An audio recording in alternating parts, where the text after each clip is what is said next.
हातकणंगले तालुक्यातील तळसंदे इथल्या डी.वाय. पाटील कृषी आणि तंत्र विद्यापीठाचे कुलपती डॉक्टर संजय डी. पाटील यांनी आधुनिक शेती, फलोत्पादन, पर्यावरण संवर्धन, शेतकरी मार्गदर्शन, कृषी उद्योजकता आणि ग्रामीण विकास यांचा प्रभावी संगम घडवून अनेक अभिनव उपक्रम राबवलेत.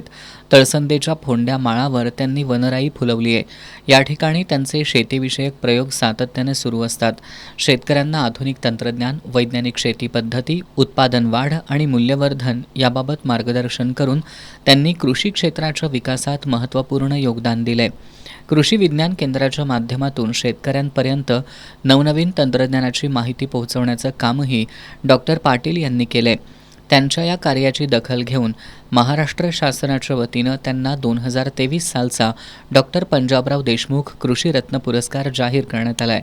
Doctor Sanjay D. पाटील यांना कृषी क्षेत्रातील योगदानाबद्दल 1991मध्ये महाराष्ट्र शासनाचा वनश्री, 1993मध्ये भारत सरकारचा इंदिरा प्रियदर्शनी वृक्षमित्र, 2001मध्ये कृषी आणि ग्रामीण विकासातील योगदानाबद्दल वसंतराव नाईक, कोल्हापूर जिल्हा परिषदेचा बळीराजा पुरस्कार यासारख्या पुरस्कारांनी सन्मानित करण्यात आले.